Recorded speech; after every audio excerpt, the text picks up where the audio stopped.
දනුක දිල්ෂාන් කියන්නේ මේ වෙද්දි රටේම ජනප්‍රිය රංගන ශිල්පියෙක් වගේම වර්තමාන පරපුරේ තරුවක්.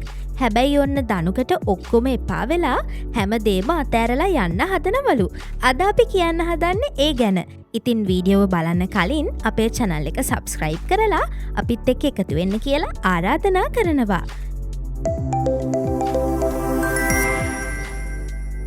තනමල්වෙල කොල්ලෙක් ටෙලිකතාවේ දීප්ත චරිතයෙන් මුළු රටේම ආදරයට පාත්‍ර වුණ දනුක දිල්ෂාන් කියන්නේ මේ වෙද්දි සම්මානනීය රංගන ශිල්පියෙක්. ඔහු රඟපෑත් දෙවනි සිනමා පටයෙන්ම හොඳම නළුවාට හිමි සරසවි සම්මානය දිනාගන්නත් සමත් වුණා.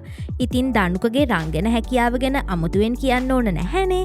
රාණි චිත්‍රපටයෙන් ඇරඹි සිනමා වසන්තයට මෝඩ තරිඳු චිත්‍රපටයෙන් ලැබුණු ආලෝකය ඉතා විශාලයි. ඒ වගේම මෝඩ තරිඳු චිත්‍රපටය මේ වෙද්දි වාර්තා තබමින් තිරගත වෙනවා. ඒ චිත්‍රපටයේ සහය නළුව විදිහට රංගනයෙන් දායක වන දනුක දිල්ෂාන්. එහෙම නැතිනම් අපි හැමෝම දන්න දීප්ත.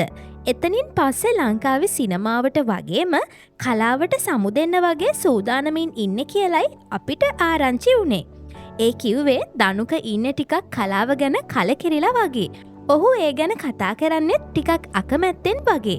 ඒ කියන්නේ දැන් තිරගත වෙන මෝඩ තරිඳු චිත්‍රපටේ සහය නළුවගේ චරිතයට පනපවුන දනුක ඉන් පස්සේ කිසිම කලා වැඩකට එකතු වෙලා නෑලු.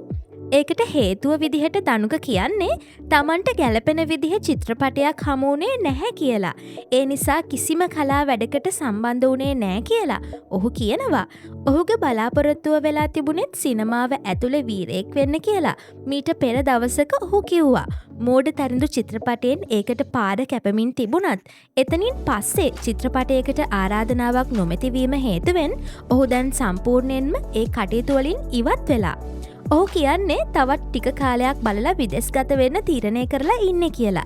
ඒ කියන්නේ ඉදිරි සති කිහිපය ඇතුළේ එහෙම ආරාධනාවක් ඔහුට නොලැබුණොත් නැවත කිසිම දවසක සිනමාව ඇතුළේ හෝ කලා ශේෂ්ත්‍රය ඇතුළේ අපිට ඔහුව දකින්න වෙන්නේ නැහැ.